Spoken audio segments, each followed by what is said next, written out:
सुरुवात झालेली आहे. मुंबईमधल्या कार्यकर्त्यांची खूप दिवसापासून इच्छा होती की असा एक जनसंवाद यात्रा ही व्हावी आणि त्याच्यामध्ये बरेचसे विषय जे आहेत ते मुंबईकरांच्या जीवन मरणाचे विषय, मुंबईकरांच्या पर्यंत बेसिक गव्हर्नन्स पोहोचण्याचे विषय हे ठामपणे आढळले आहेत आणि त्याच्यावरती हे करतो. आज जर आपण बघितलं तर मुंबईमध्ये प्रदूषणाचा खूप मोठा प्रॉब्लेम हा आपल्याला दिसतो.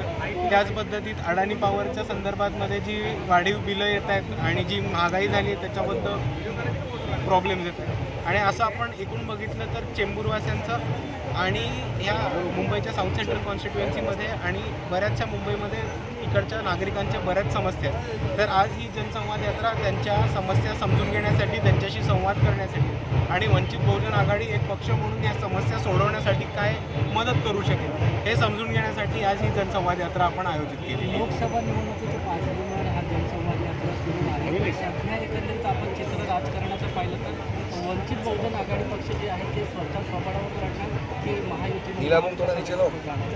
हे बघा, वंचित बहुजन आघाडीने आपल्याला माहिती असेल की आत्तापर्यंत वारंवार इंडिया आघाडीबरोबर जाऊन भाजपला हरवायची इच्छा दर्शवलेली आहे. ते ॲडव्होकेट प्रियदर्शी तेलंग यांनी पत्र लिहिलेलं आहे.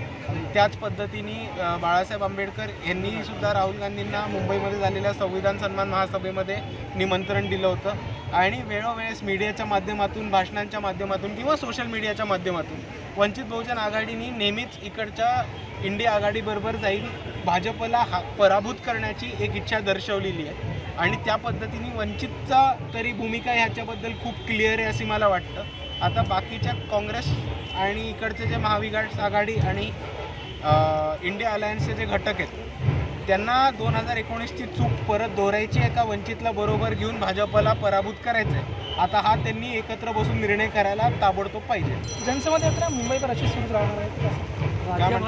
राज्यभर आत्ता तरी ही जनसंवाद यात्रा मुंबईपुरती मर्यादित आहे, पण राज्यभर वेगवेगळे आपण उपक्रम हे राबवतच असो. आपण बघितलं असेल तर महाराष्ट्रभर बाळासाहेब आंबेडकर यांच्या झंझावाती सभा 1.5-2 लाखांच्या सभा प्रत्येक जिल्ह्यांमध्ये आणि प्रत्येक क्षेत्रामध्ये चालू आहे.